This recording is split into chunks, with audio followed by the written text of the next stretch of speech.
А теперь я задаю вопрос для всех директоров школ России. На какой основе 1 сентября, на основе критериев школьной зрелости, смешали мальчиков и девочек по календарному возрасту? И если девочки на 2 года более зрелые, генетически и духовно. Это такова природа, что мальчики на 2 года отстают в духовной генетической зрелости. Второй критерий. У нас в России концепция личностно-ориентированного подхода к образованию.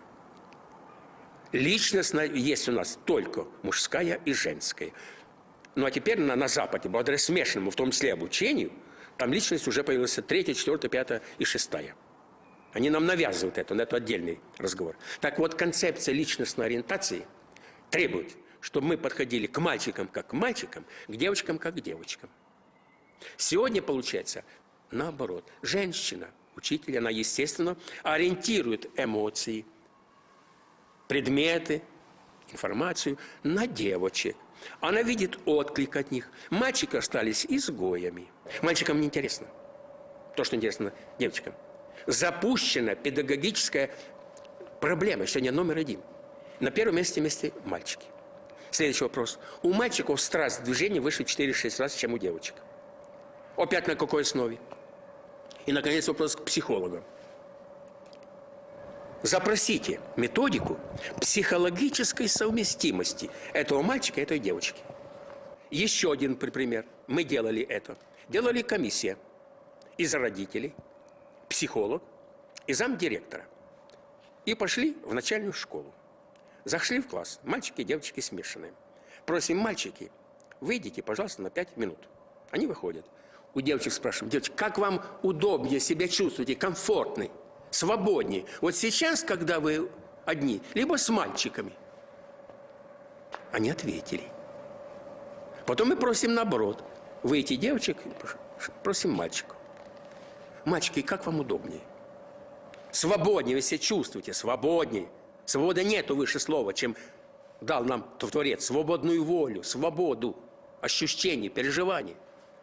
И когда вышли девочки, вот тут надо записать, как они называют, обзывают этих девочек, которые их подавляют. 15 примерно пунктов у нас был. Это просто даже не для записи. Просто оскорбление несется в адрес девочек, потому что их насилие над мальчиком, над их волей, над их свободой. Они требуют, чтобы они были как девочка, такие же прилежные, такие послушные. Они должны быть паиньки, как девочки. Идет слом мужского начала. Я против раздельного обучения. Когда раздельное обучение на Западе, в одной школе мальчики, в другой школе девочки.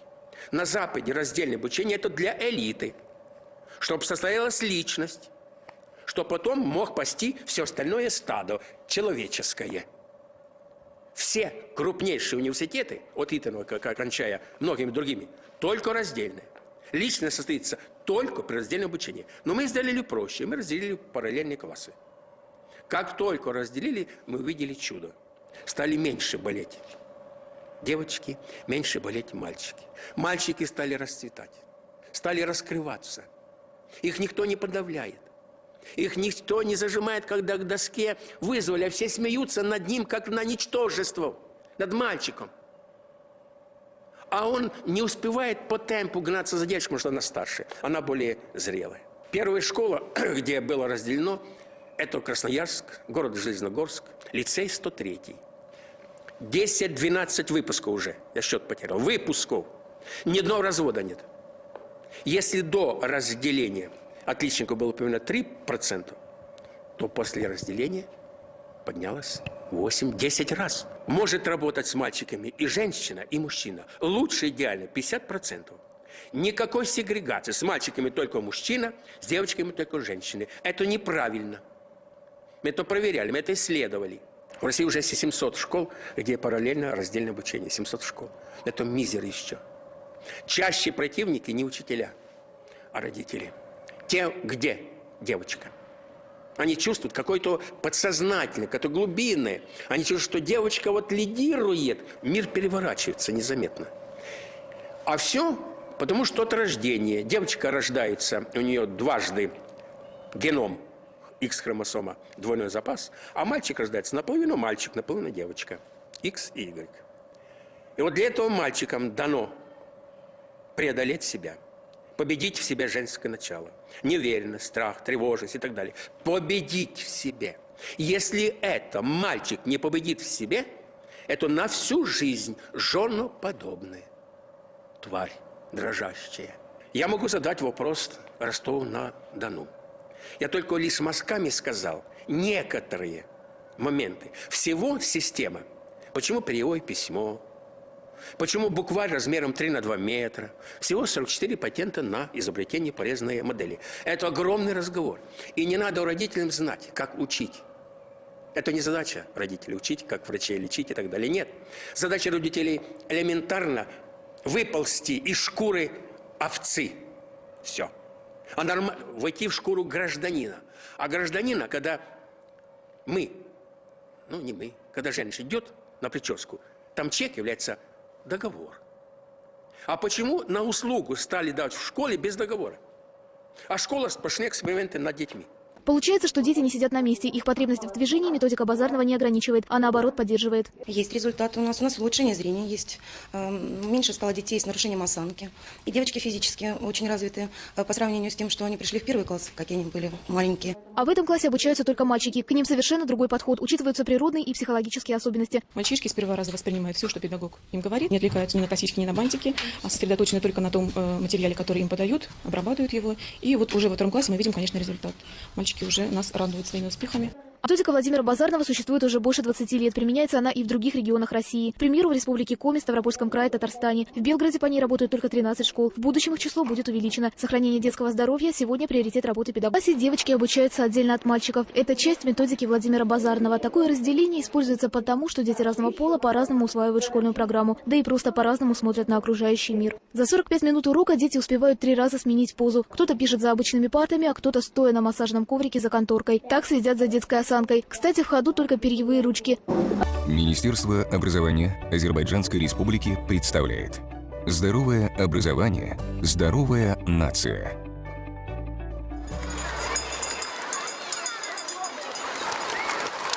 Проекта «Здоровое образование. Здоровая нация» началась по инициативе Министерства образования с целью выполнения положений, утвержденных распоряжением президента Азербайджанской Республики Ильхама Алиева от 24 октября 2013 года Государственной стратегии по развитию образования в Азербайджанской Республике. Целью проекта, осуществляемого при участии Центра национальных образовательных технологий, является создание условий и стимулирование творчества школьников, а также снижение до минимального уровня вреда современных условий образования на их физическое, психическое и духовное здоровье. Ребенок мыслит, пока движется. Как только обездвижен, у него мышление, собственно, заканчивается. Поэтому эта методика предполагает поиск телесной познания мира. Для этого мы раскрытую книгу сделали 4 стены класса, плюс вне школы, весь мир. В основе учения Владимира Базарного «Здоровье сберегающая педагогика», изучение вреда современной системы образования, прививающей детям сидячий образ жизни и ограничивающей их свободу жизнедеятельности. Владимир Базарный оказал поддержку Министерству образования Азербайджанской Республики в подготовке и исполнении проекта «Здоровое образование. Здоровая нация». В этом проекте применяется 4 патента Владимира Базарного. Остальные новшества и нормативы были подготовлены местными экспертами. Патенты Базарного применяются примерно в 3000 школах России, а также в ряде стран мира. Добро пожаловать в университет Ихуа! Сейчас мы находимся в самом центре университета Ихуа. Этот вуз был основан более 100 лет назад, но до сих пор является одним из самых влиятельных образовательных центров мира. Статус университета настолько высок, что он привлекает студентов просто со всех уголков этой планеты. Наш университет расположен в самом центре Сеула, в Южной Корее. Это одно из самых крупных и известных заведений, а также это самый большой женский университет в мире.